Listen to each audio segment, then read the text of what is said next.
Hello, ladies. Welcome to Seeds of Faith. I am your host, Amaya, and I have a guest today, Aisha, and she's going to share her testimony. So let's get started with that. Okay, so growing up, did you have a relationship with God at all? Not really.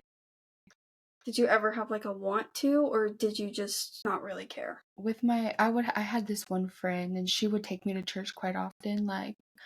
I'd say once I got into high school, but growing up, not really, no. It was more LDS based, but not. Yeah. Yeah. Okay, so with your family, your mom's Mormon, correct? Her family is, yeah. Okay, and then your dad? No, Nothing? nothing. Okay. Anybody that was really important in your life? Did they have any strong beliefs? Growing up? Mhm. Other than the one friend, but no, not really. I mean, yeah, just the Mormon. Yeah. But that's it. Okay, so what age did you start using drugs? I'd say it was 7th and 8th grade, just doing huffing air, dumb stuff like that, and I don't know if you know triple C's. Mm-hmm. Yeah, that is where kind of smoking spice and Okay. sometimes weed, just the baby stuff, and then once I got, I'd say into high school, maybe my junior year, because by then I had already dropped out. That's when it all started. Yeah. Why did you drop out? I dropped out because I just didn't want to go to school. And then, so what drugs did you start doing in that time frame? Mostly weed in the beginning, but then I had gotten into a relationship and we were together for a bit, and then it had went straight to meth. Oh, there was sometimes Xanax when he would get it. And coke, right? Or no? Coke, I've only ever did once Oh, okay. before, but it was Xanax and alcohol. Yeah. And then and when weed. you did the meth, it wasn't with your boyfriend, right? For the first time? The first time, no, it wasn't with him. But then, it broke once it, all started, then yes, it was with him. And I know that you had told me that he had been using and you didn't know, right? Yeah, he had mentioned that he had been using for a year and a half. And I had no idea of it. That must have been a surprise. Yeah, it was a surprise. How did that make you feel? I was like, dang, I can't believe this one. Did it make you question not seeing the signs? Yes. I was like, dang, he was acting crazy. He would wake me up in the middle of the night going through my phone, and he would just find a reason to fight with me. He was literally going through my spam, to find a reason, and I'm like, okay. Just really paranoid. Yeah. So then you guys started using together, and so was it pretty regular? Okay, did he smoke a lot? Yeah, but he tried to keep it on the down low? Yes. Yeah. And then I had gone into an argument with my dad, and my dad had kicked me out. And I think that's where it all started, really, really, hard. Just because, I had nowhere to go. So, the only place I could go was, the trap? Yep, the trap. And so I'd hang out there, and you know how that goes. So, yeah, that's where mostly it all started, consistently. And then... Would you say that, meth took over your life? I'd say for a year, close to 2, maybe a little bit longer. Maybe even 3, because I believe I was 19. Did you just smoke it? I would smoke it, snort it. Sometimes I'd eat it. Yeah. But that's it. Never anything else. Okay, so then no IV use? No. Have you ever? No. Good. That scares me. Scares me too. I've done every drug there is, and I made a promise to myself, from a young age, that I would never shoot up. Yeah, no. And yeah, no, it scared the crap out of me. Yeah. I don't understand how what people say it also is the best ever. Yeah. But I'm like, is it really though? I've seen some crazy stuff. Yeah, I've seen some people. One time, when I was really addicted to fentanyl, I watched this girl shoot fentanyl, and instantly passed out. Oh, snap. And the needle's still in her arm. Yeah. Oh my goodness. And then she snapped out of it and woke up really quick, ripped the needle out of her arm, she was all bleeding and stuff. And then she was going crazy and ran out of the house. And I'm just sitting there what just happened? What? Crazy. And that's just, yeah. I couldn't imagine shooting fentanyl. But anyways, so you and your boyfriend, how long were you guys together? 2.5 years, maybe close to 3, but I'd say more 2.5. So then, was there any physical, mental, emotional abuse? Yes, there was physical. Yes, there was all of it. Was it in the beginning or? No, not in the beginning. Pretty much just towards the end. Yeah. Do you think it had a lot to do with the drug use? Now that I think, now that I see that yes, it did. But I had no idea why at the time. Does that make sense? Yeah. Yeah. Okay, so I know that you went to Voice Against Violence, so let's talk about that a little bit. So I was raped and... Okay, let's talk about that a little bit. So then you and your boyfriend broke up, right? Mm-hmm. Okay, and at the time you were living in motels, right? Mm-hmm. Okay, and you invited a guy over because he had drugs, right? Mm-hmm. Okay, and then that's how that happened? Yes. Okay. I was sleeping, so yeah. Then I woke up and yeah, I was already done. Yeah. Yeah. That must have been traumatizing. Yeah.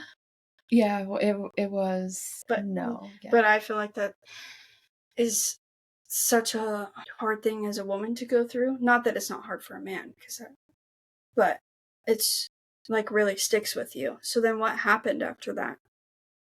What did you do after it happened? Something was telling me go outside. So I went outside and I had a friend who was just sitting in his car and I had got clothes on and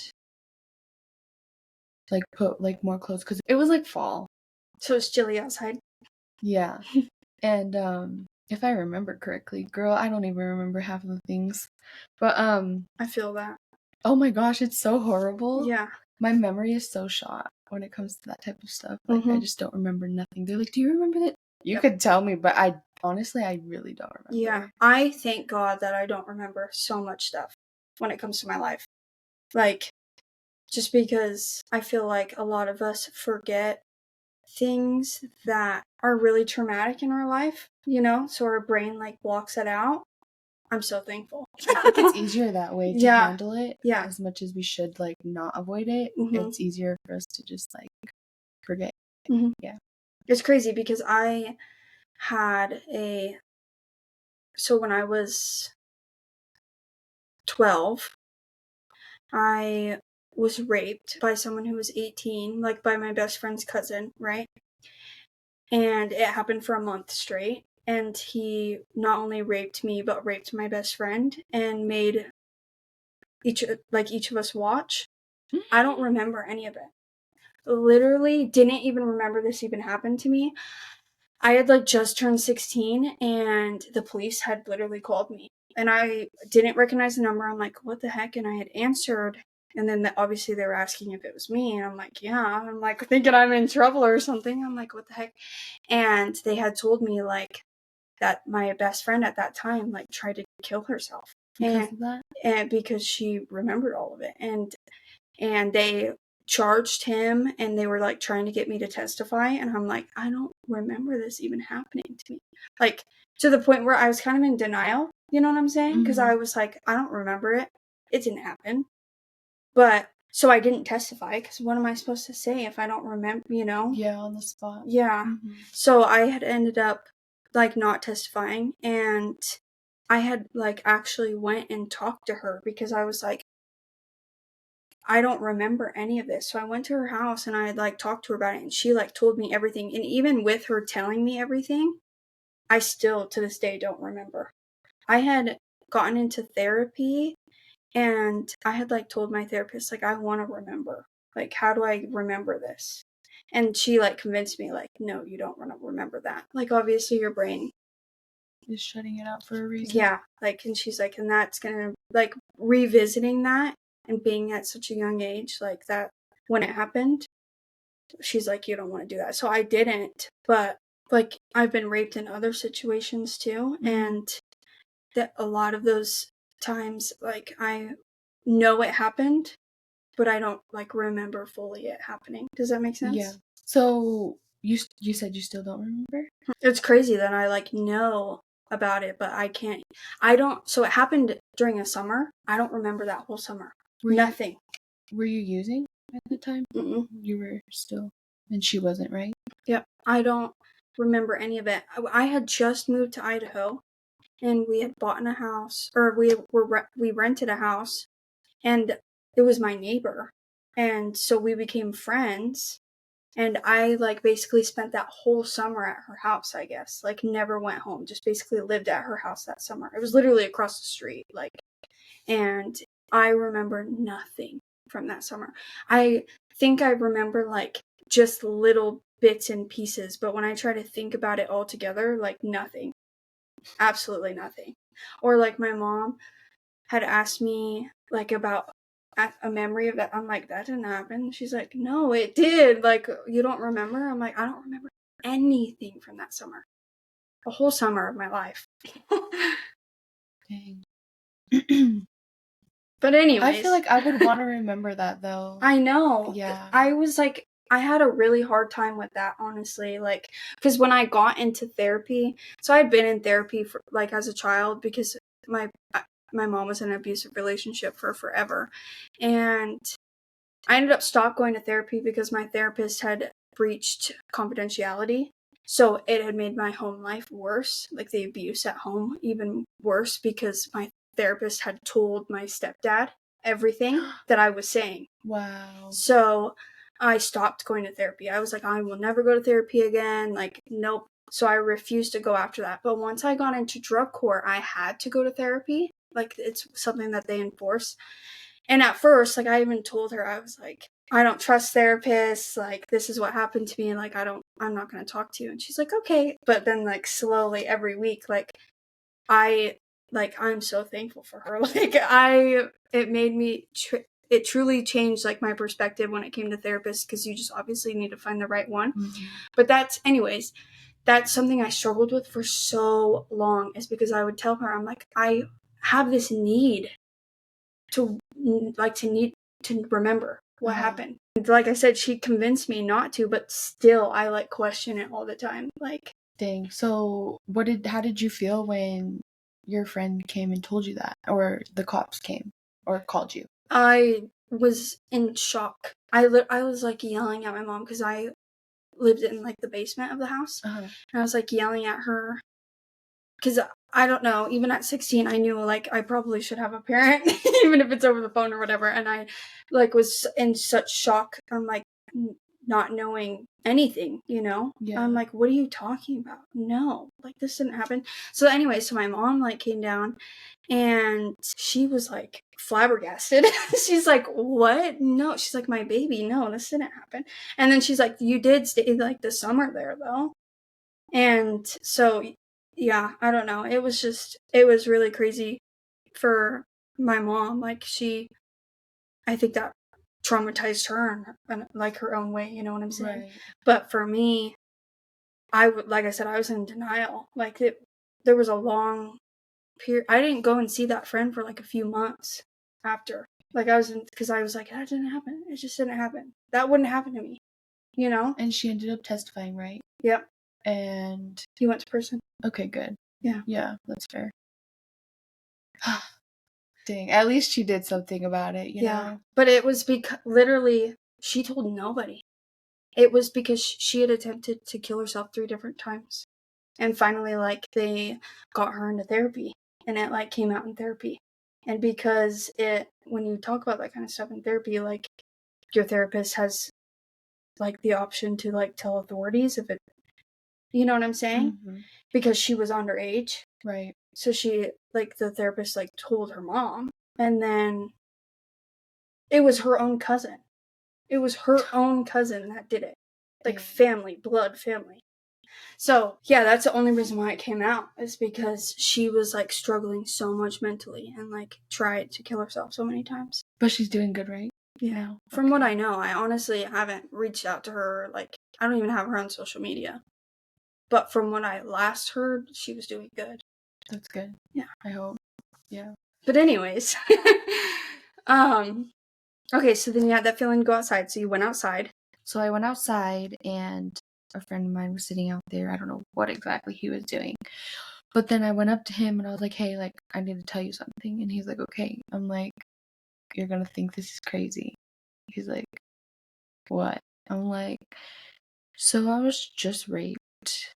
Like, I woke up and he was like, whatever. And then when I had finally like realized what was going on, like he was already done. And he was like, you're not kidding about this, right? I'm like, I'm not kidding about this. Like, this is really nothing to play about. And he's like, okay, I'm gonna go do something.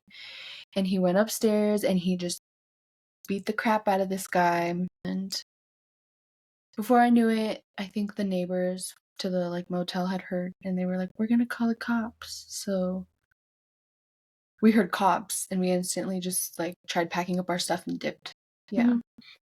And then So where did you go after that? after that, we went to the trap and I was looking for my phone because I could not find it.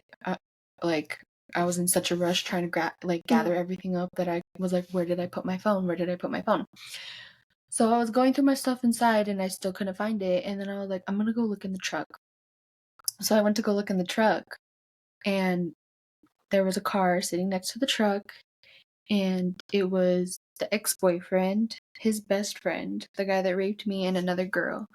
And they all jumped me. I don't know if it was because they didn't want me to say anything, like to scare me, I think, is what it was. But Or was it that, or do you think that just because your friend beat the crap out of him, that he not only didn't want you to say anything, but he knew that you had told that friend, obviously, and that's why you got beat up? Does that make right. sense? Yeah, no, that makes sense. And actually, now that I think about it that way, that could have been a reason too. But I never did think about it like that. So I think it was probably both. a mixture of both Yeah. is probably, yeah. It scared me enough not to say anything though. Yeah. But Because if you think about it, like, if someone beats you up, like, what? I feel like as a guy, like, what would your first intention or first thing would be? Oh, I need to call my homies. Like, we need to go take care of this. And then adding, like, the rape to it, then, like, oh, I don't want her to tell anybody, so we need to take care of it, yep, type of thing. yeah. And I Because he knows that he was in the wrong, but he's not going to admit that. right. Everyone else probably thought that he probably told them that he didn't, and that your friend beat him up for no reason. You know what Yeah. I'm saying? I could see that honestly, how it all went down. But like, Because I don't think any guy is going to be bragging to his friends that he just raped someone, you know? yeah. Yeah, I remember that because I remember too for the longest time the ex would be like, because I remember clear as day, I threw myself down to the ground because at the end of the day, I knew that if I tried to fight back, they would have like messed me up worse. Mm-hmm. So I didn't even want to fight. She threw whatever punches and I just threw myself to the ground. And then I remember looking up and there was 4 feet Mm-hmm. of the 4 people and they were all just stomping on me, stomping on me, stomping on me. And for the longest time, they said, no, that never happened. We would never do that. Pretty much trying to like gaslight me. And some hardcore gaslighting. yeah, like you're crazy, you're on drugs, like that never happened. It was the drugs. Did it like, get to the point where it made you like kind of question it? yes, and I was going crazy about it. And that's where I think it started. Like again, like after the rape, I had gone to Voices Against Violence, checked myself into there because I was like, yeah, no, I have nowhere to go. Like they're gonna get me every time. So I checked myself in there because I knew that was the only safe place. My dad didn't want me to come to his house because, like I said, he had kicked me out already. And checked myself in there. I think I had like 90 days to like be there, and then like I had to either like find a job. They offered therapy, I just didn't do it. It was just like nah. And you had said that they didn't drug test you either, right? they didn't drug test me. They said as long as you didn't bring any drugs into the house physically, that they didn't drug test. Oh, okay. So I would hide my stuff under a rock and I would go back to the house when curfew was time to come. And that's it. And then they helped you get a place, right? Yeah, they helped me get a place. So it was originally your mom, right, that had told you? Yeah, because I didn't have a phone at that time. Like I said, I was like looking for it. I still didn't find it. And they had called her because I think I had her on like the emergency contact, or like I think that's what it was maybe. And they called her and she was like, "Hey, like, are you still looking for a place?" And I was like, "Yes." And then she was like, "Well, Washington Park Apartments called me. You should probably get a hold of them." So I did. And yeah, I remember Voices Against Violence, you're okay. Voices Against Violence I had told them about it and they were like, okay. And then they helped me get into it, what I needed to have. So they did. And yeah. Sorry that I was on my phone for a You're second. okay. So Washington Park Apartments, is it like a low income based place? Yeah. So then because you didn't have a job, you didn't have like anything to pay, right? Right. Okay, so then we kind of talked about how that enabled you. Enabled my drug use. Yes. Yes. So then you basically just had people in and out all the time just using drugs? Yeah. Not like a lot of people. It was like one person and he would give it to me and that's it. He went to jail for I don't know what. And then it stopped for a bit and then I found someone else, you know. Yeah. And you didn't get a job, right? Because you didn't want to? Yeah. Okay. And then let's kind of talk about you getting arrested. I remember I was working at the brick house and they were like, "Hey, like..." You were still in the apartment though, right? Yes. Okay. They were like, I had finally found a job. And then they were like, "Hey, like, we need someone to like clean the downstairs. Like, it's gonna be like a side job and we'll pay you when it's done." I So like, was it okay. kind of like under the table? Yeah. Like, did you get a check for it, or did they just give you money? They gave me money. Okay, yeah. So, I had told the friend, not a friend now, but obviously, like, I thought it was. And I was like, "Hey, like, you want to go, like, do this side job with me? Like, whatever I get, we'll split." And he was like, "Yeah." So he helped me. We went, we did it, and we were done. And I was taking him home. And do you know the blinking light by Garibaldi's? Mhm. Okay. So there was a cop, I think it was a state trooper, and he was like, he was talking to me, and I was like, "Hey, look, like, I think this is a cop behind me, like, be quiet, you know, like, I need to think." And he's like, Were still you talking. high? Yeah. Okay. Yeah. And he was like, okay. Well, then he kept talking, and I'm like, "Dude, like, for real, be quiet, please. Like, there's a cop behind me. Like, I need to think." So I stopped, I looked both ways, and then I went, like, counted to 3, 1, 2, 3, and then I went. And then, sure enough, this guy lit me up, and I went to go pull over, and like that by like the little power place. I went to go pull over like this, and he was like, keep driving," and I was like, okay, just so dumb. And so I like went like this, and then I went like this, and I kept going straight, right? And I was telling him, I was like, "Look, we need a hop seat. Like, I don't have it in me to continue driving. I Yeah. don't." And he's like, "No, I'm not gonna do that." And I was like, And didn't you "Okay." say he had a warrant, right? Yeah. Okay. Yeah, he did have a warrant. And then he was like, So then, "No." of course, he didn't want you to stop. Yeah, and that's why. Yeah. And so, And he didn't want to be driving. yeah. And so he was like, keep driving, keep driving. So I kept driving, and then I was like, "We need hop seats." He's like, "No." And I was like, "Okay, well, I'm pulling over."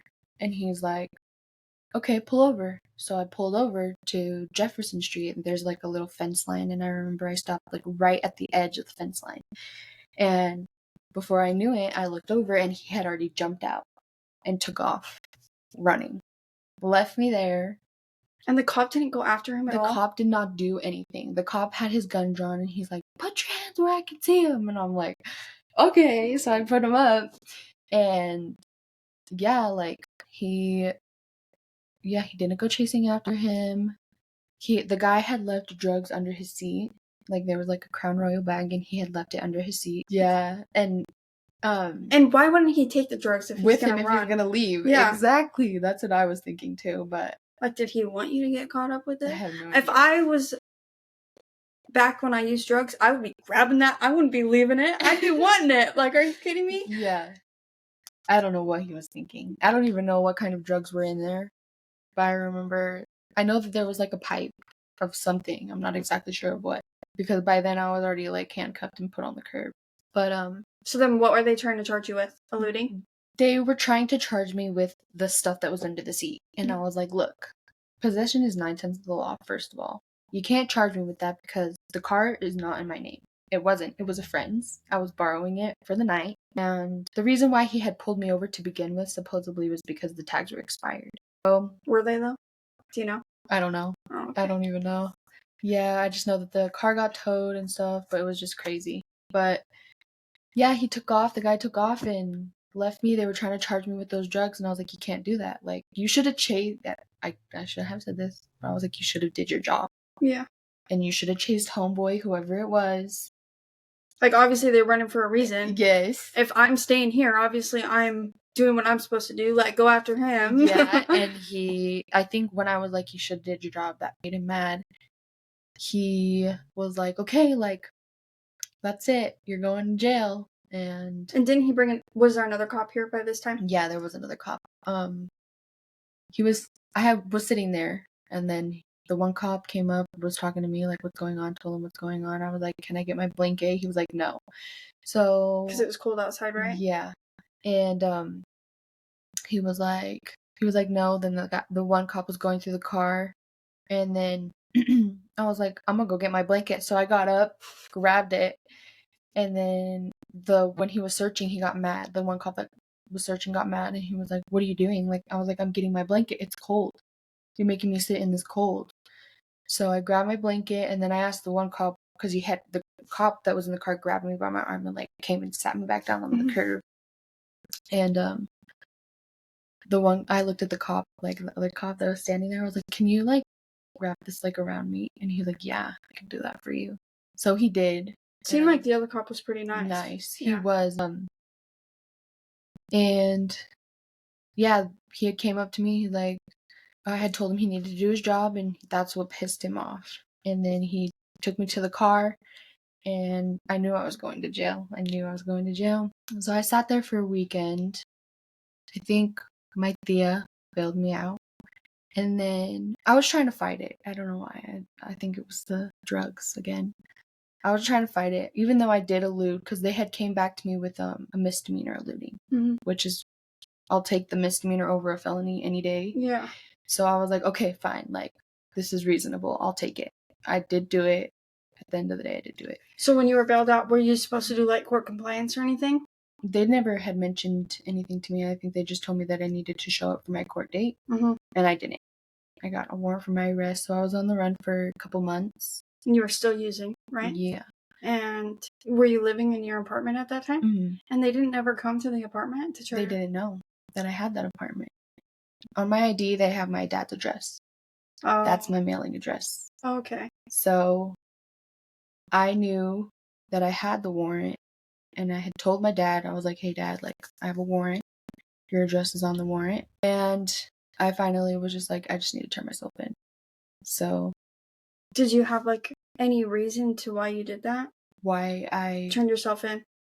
Yeah, I didn't want my dad to get in trouble. So, or have him get in the middle of my problem. Yeah. You know, my situation. So yeah. I was like, yeah, like, I'll turn myself in. And I turned myself in, and I remember I think I had sat there for like a week or two by then, and I had gotten bailed out again by my tia, and I had to come to court. Well, the court was in January, had fallen in January, and by that time it was already COVID. Like, it was pretty much it. COVID had just started when I had first like gotten arrested, because I remember bars shut down not long after that. Like, I'd say like a week or two, and then January rolls around. That's when my the trial date was set, and that's when I was supposed to I had to show up to the trial date because I was trying to fight it, and I had asked somebody to give me a ride, and I got nothing from them. Did they already say that they would, and yes. then just didn't? Okay. I don't know what had happened. It's whatever, you know. But they just flaked. Yeah, pretty much just flaked. I would assume drugs got in the way of that. Yeah. But did you get high before you went? No. I made sure I was sober because I didn't want to say, like, the wrong thing in court, you know, Yeah. if it came down to it. Did you have a public defender? Yeah, I did. Did they at least do their job? Like, were they decent or no? Not really, but, you know. I was like, "Okay, fine." Like, knew he wasn't gonna come, so I was like, "Okay, I need to do something. Like, I can't miss this or else I'm gonna get another warrant." Okay, so it was snowing, roads were closed, schools were closed, taxi services were out 2.5 hours. Like, I tried everything I could. Mhm. And I was like, "Okay, I need to do something." So I just put on my shoes and I grabbed garbage bags, wrapped them up because I didn't have any boots, you know. And then I grabbed like 3 jackets and I remember I had a blanket and I just started walking. That's a And long way to walk. from To Washington Parks Yeah. to the jail, yeah. And I was 30 minutes late. And by that time, I had already had a $100,000 warrant for my arrest. And as soon as I showed up, they were like, "Oh, you have a warrant." And I'm like, "Oh, perfect." So that's it. I had nothing, like, that was it. They cuffed me and they were like, "Yep, you're going to jail. Like, you were 30 minutes late for your court date." And I sat in there So, for what happened in jail? what happened in jail. There's a lot of things that happened in jail. I remember I'd gotten COVID in there, and You got COVID in jail? yes, it was horrible. I bet. It was, And it was like when COVID started, the jails were so crowded and mhm. everybody was getting COVID. Everybody was sick, Yeah. coughing all over you. Yeah. It was horrible. And I remember I called my mom because my mom didn't know at the time that I was even in jail. Mhm. And I was like, she's like, "Why are you calling me from this number?" And I was like, "Well, I'm in jail, so I'm sick, and I just wanted to call you because I wanted to hear your voice. Like, Did you maybe." have any money on your books or anything? When you got arrested, did you have any money on you or anything? No, Did anyone put anything on your books? no. The only person that picked up the phone was my mom, ever. The whole time I was in jail, I remember I would write my dad letters, and he wouldn't respond back. I would call him, and he wouldn't answer. The That's only hard. person that would answer my phone calls was my mom, and she was pretty consistent about it the whole time. So Well, that's that's one good. thing I appreciate. But yeah, um, I was sick and I called her and I was like, "I just wanted to hear your voice. Maybe like that'll like help me get better." And she's like talking to me like, "What happened?" So I told her whatever. And then I just everything was like going fine, but then I was just like in there for like so long that I just started getting fed up and just like getting in trouble and just like rebelling. Mhm. But I remember that to get me out of the cell, that's where I started going to church. They would call church Mhm. on Sundays and nobody would go. And So when you sometimes they went, would even do it at night too. yeah. So when you went, did you go by yourself? I went by myself. Yeah. No one else went? Mm-mm. Huh.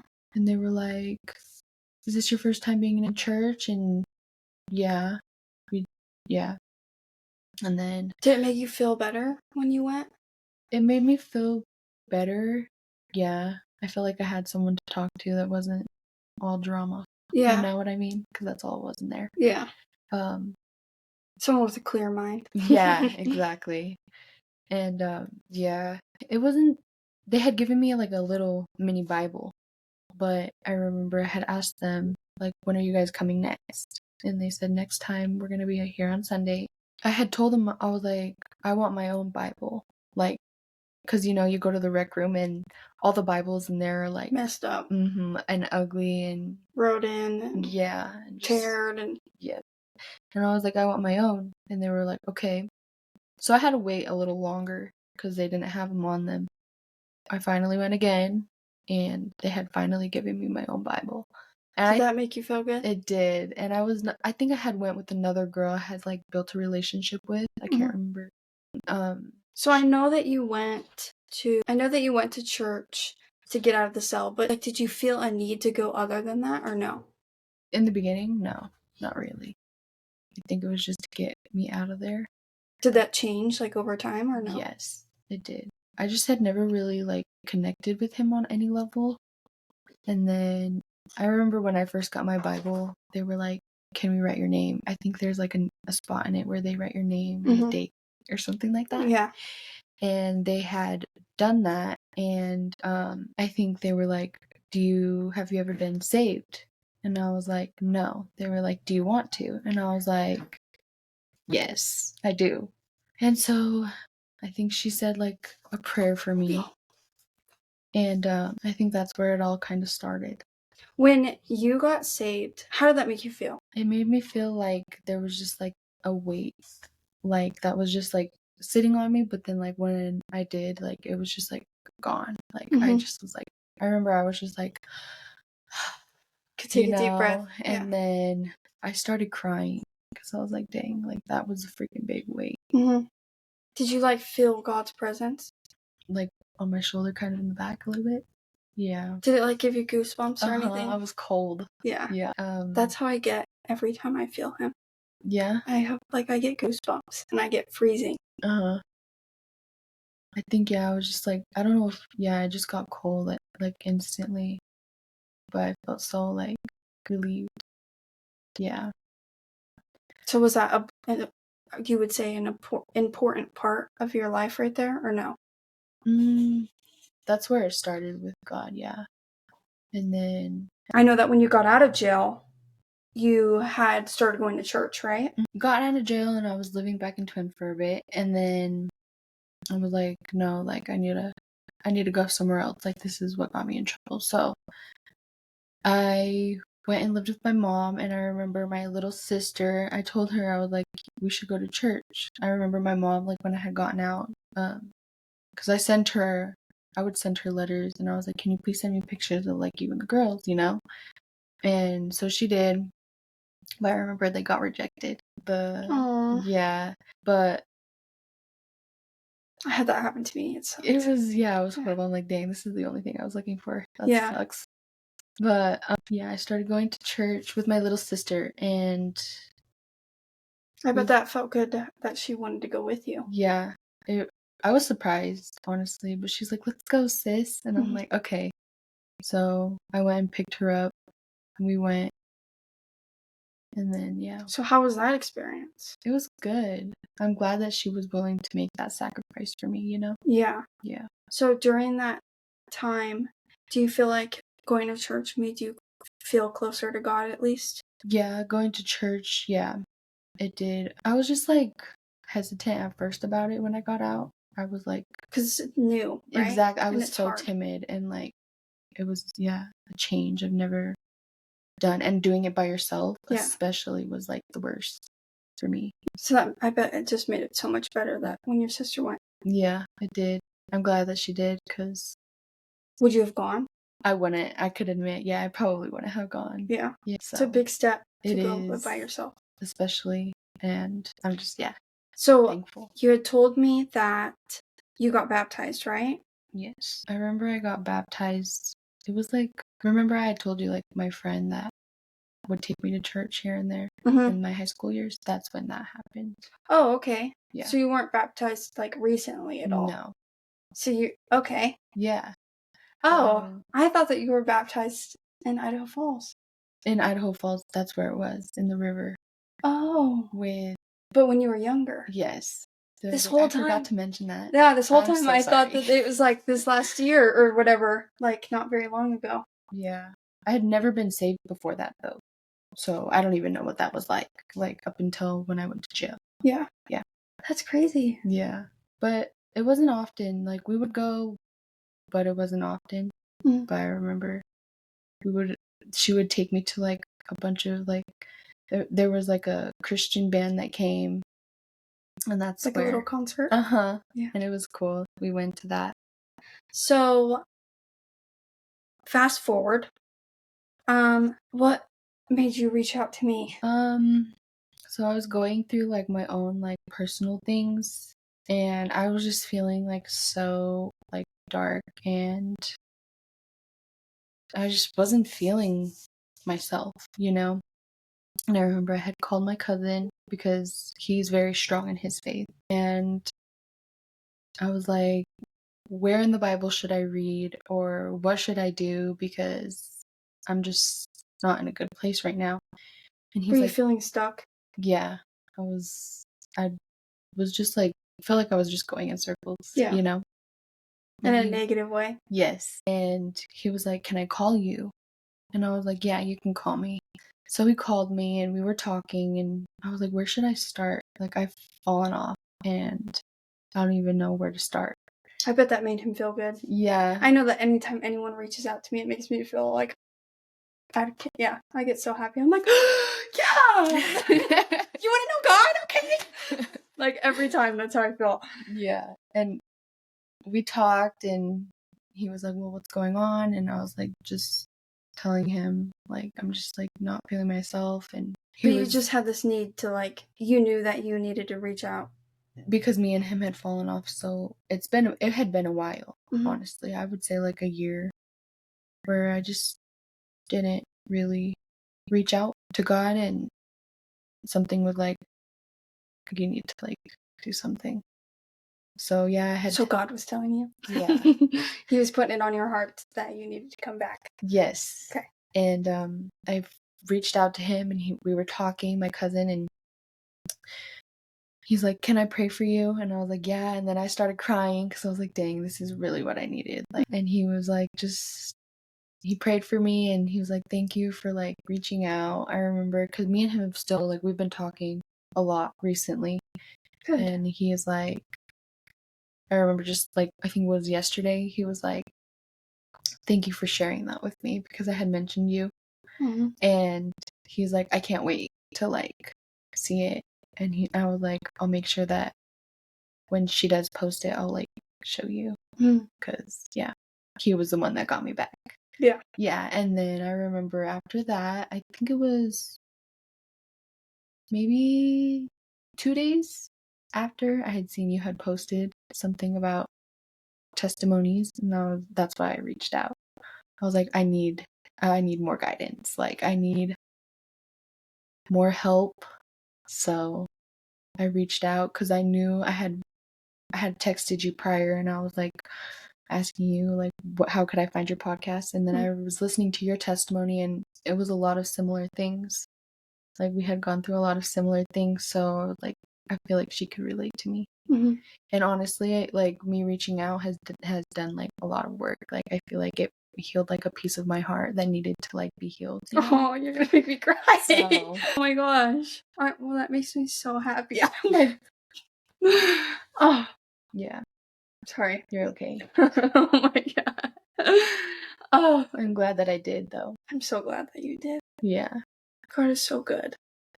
And it's so hard. Like, I'm glad that, I hope you know that you reaching out to me, like, meant so much to me, too. Like, kind of like what I had talked to you about before when it comes to how I was kind of just feeling really discouraged for a while. And then, so I had met this couple.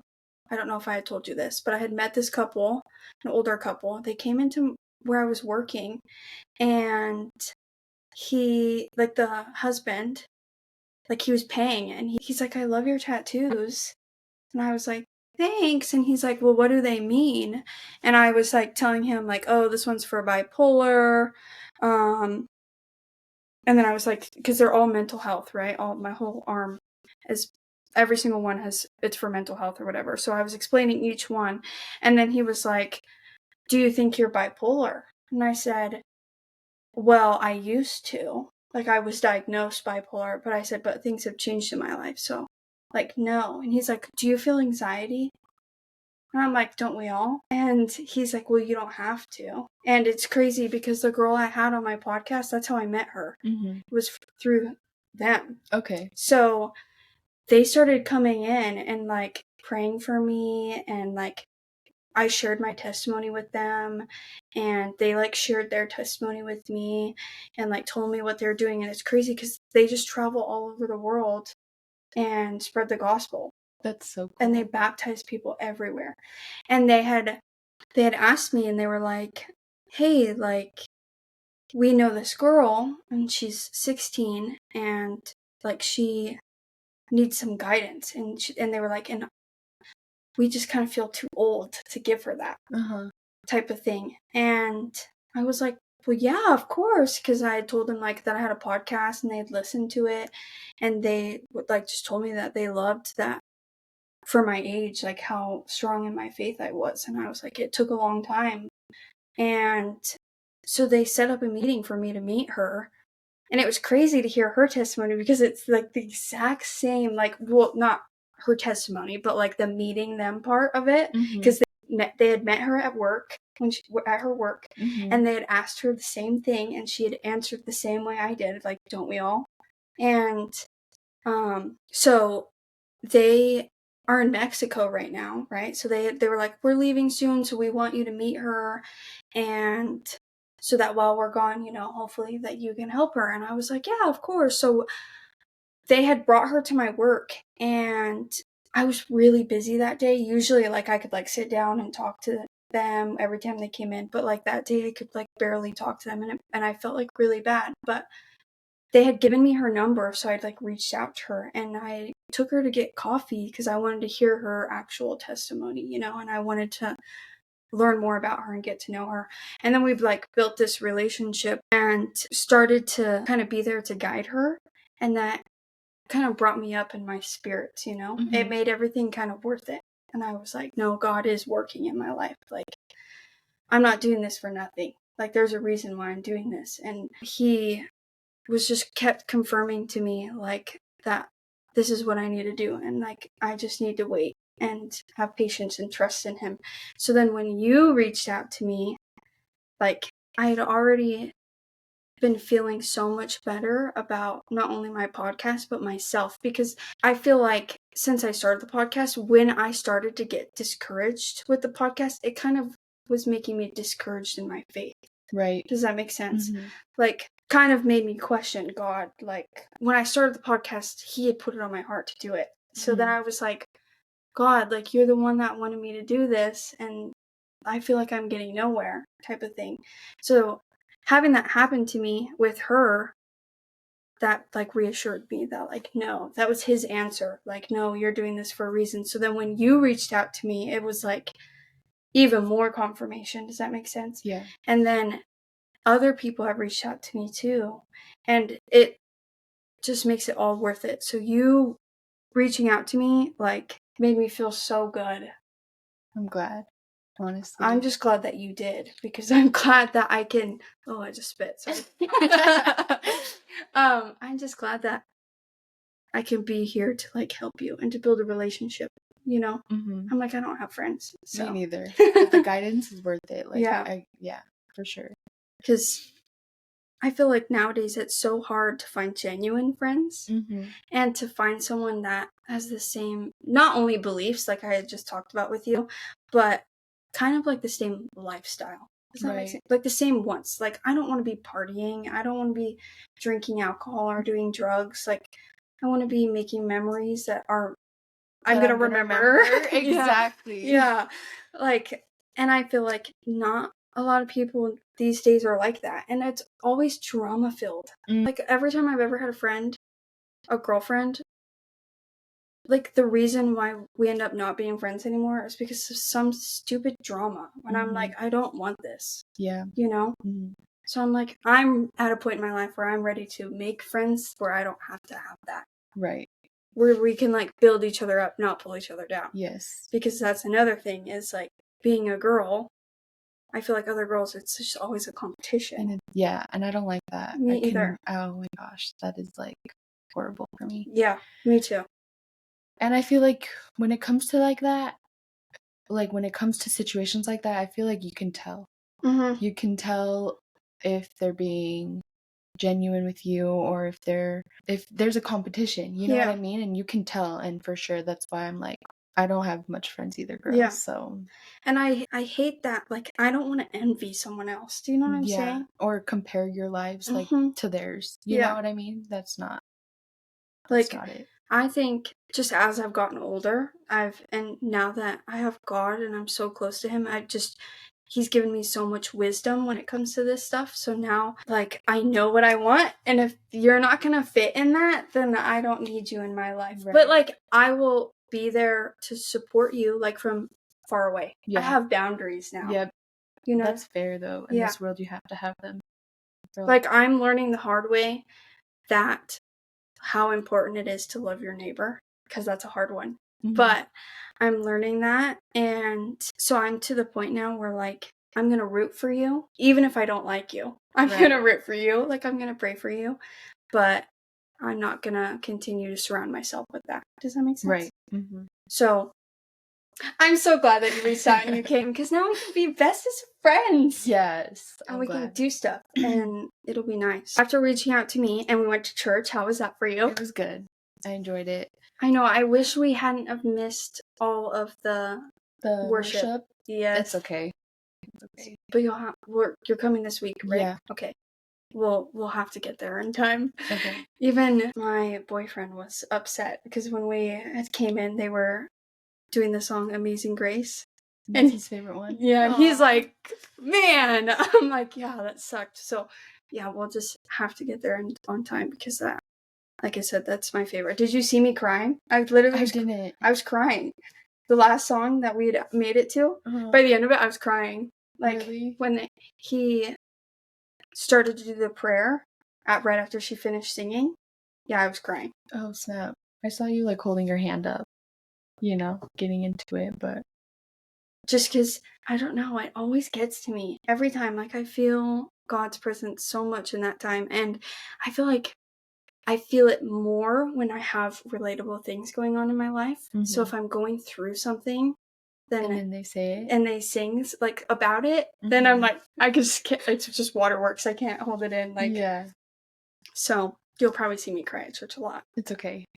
And I sent you, have you listened to any of the music I sent you? I have not. Okay. But I remember what I was gonna say. With your one podcast, with the comparison one, I feel like that stuck out. That one especially, like, that one stuck out a lot to me. So, Okay. Yeah. I feel like it's hard for me now so at first, before I started my podcast, right, I had podcast episodes planned out. Like, I was, like, so excited, and I had all these episodes planned out, and so I started to do them, and then once I got discouraged, then I was like, oh, I don't know what to do anymore. I'm like, what do I talk about?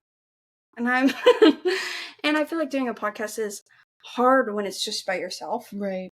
Because so many people these days have, like, a partner that they talk to, and I think that I've learned that it's better that way, like, talking here with you, because I can actually, like, bring up things that I wouldn't normally have brought up before. Does that make sense? Yeah. And then you just get more opinion, and it just is better to listen to, I guess.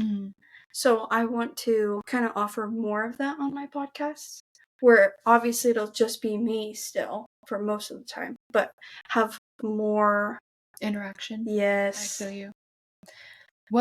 What gave you, like, the idea to do the testimonies? Like, I'm just curious. So I had planned out originally, like, when I was planning my podcast out, before I even recorded, I kind of had this idea of what I wanted my podcast to be like. So, like, even in my, like, description, it talks about nurturing your strength and your relationship with God and sharing personal testimonies and, like, a whole bunch of that. And I was going to a church, not the one that I go to now, and I had brought up to them that I had maybe, like, wanted to have people come on, and then so they made a list, and everyone that went wrote down that they were gonna record their testimony for me to put on my podcast. But then, like I said, we'd stopped, not a falling out, but like I don't even know how to describe it because it's not bad, but we ended up stopped going to church there. And so I never got to do that. So then when I met Delilah, I had, like, thought about it. I'm like, no, I should bring her on, because I'm like, I don't have anyone's testimony on my podcast, and I, like, have it in my description that I'm gonna have people's testimonies, Yeah. So then once I did hers, and then I was like, I have a whole bunch of girls on Facebook that have, like, recently, like, wanting to have a relationship with God. So I was like, well, I might as well just post it on Facebook and see if anybody will reach out. Even though I know that you were the only person from that post to reach out. And I can understand that, because it's kind of hard to want to do that. Yeah. Does that make sense? Especially when you know that anyone can see it. Because it's going to be on YouTube and Spotify and, so it's kind of nerve-wracking to know that anyone's going to be able to see that, and getting the courage to even share those things that have happened to you, Yeah. So I had actually posted it like 2 or 3 months ago. I posted it on Magic Valley Rants and Raves. Oh, okay. And I had a list of people that were like, if you end up having guests on your podcast, like, I would love to come on. And so I really need to like go back to that post and like talk to the women on there, because I want to have like where we're going to church now, I want the pastor's wife to come on, because I want to be able to show someone that's stronger in their faith than I am. Does that make sense? Yeah. So then not only is it a learning experience for me, but then it shows people that even I'm not perfect, Yeah. Because I think that some people just have like this representation of me because of how I present myself, that I am just like the holiest of holiest, Yeah. And I'm not. Like, I'm not perfect. I sin. But I am strong in my faith. Right. So I want to be able to have someone that has more knowledge than me on here, Yeah. And so I think that I actually should go back to that post on Magic Valley Rants and Raves, because there was like a whole bunch of people that were interested. Was there anybody that you know from there? Just randoms? Yeah. Not randoms, but... Yeah, because I had posted on there just I wasn't asking for testimonies. I literally was just posting it, trying to get it out there, like advertisement for myself. I was like, hey, like, I started this podcast. It's a women's Christian podcast. Like, I just wanted to spread the word in the area. So if this is something you're interested in, like, here are the links. And then, yeah, a whole bunch of women were like, oh my gosh, this is so awesome. Like, kudos to you for having the courage to do this. And then there was a whole bunch of women that were like, I'd love to be on it if you have guests and stuff like that. But there was also like a lot of hate too, but I just had to tell myself, like, that's Satan, all those people that hated on it. Like, I was just happy that it got the good engagement that it did. As much as it did? Yeah. Because I didn't expect it to get that much love. Right. Like, even though all the laugh reacts I got, I was like, I don't even care. Like, it doesn't even bother me because of how many, like, people loved it and, like, commented on it. And so. That, and it's God telling you that it's what you needed to do. Yeah. So. More confirmation from him. Yes. That's good. Yeah. I'm glad you did. Yeah. Yeah. Me too. But I need to go back on there, and because I thought about maybe I should be posting on there like once a month, because they allow like businesses to post on there once a month. So I think that I might start posting on there once a month, promoting my podcast. But yeah, I need to go back and see and who I can bring on, because I want to be, what's the word? Diverse. Diverse. Is that the word? Where I want to have like all different kinds of people. Right. Is that the right word? I don't know. But I just, like, I even was thinking, like, having someone that doesn't believe in God come on and just hear why. That's and kind fair. of hear their story. Yeah. Like, because my sister completely does not. Like, my whole family, my grandma, it's actually crazy. God, it works in the craziest ways, because, like, my grandma, her whole life, she was raised Catholic, right? So she went to Catholic school, and, like, as soon as she was done with that, she's like, no, I don't believe. Like, she hated it, right? So she was like, I'm an atheist. When I had got baptized, right, so my grandpa, he was coming to church every weekend because he believes in God, and he's like, that's strong for him. But my grandma, no. So she's like, no, I won't come to church. Like, we kept trying to get her to come. She's like, no. But when I got baptized, it was live streamed and then like recorded. That's so cool. And where's that at? It's on Facebook. Okay. I'll have to show you. Yeah. And when I got home and I had shown her, she was like crying. And she was like, wow. Like, and I knew right there, like, that's God, like, putting a step forward for her. Did that open her heart?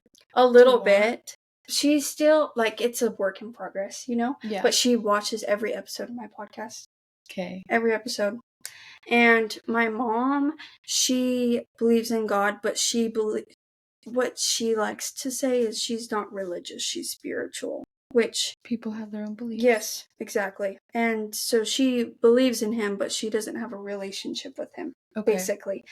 But my sister doesn't believe at all. So, like, I thought about having her come on here and, but I don't know if I want to have her. So I think I'm going to try and find someone else. Mm-hmm.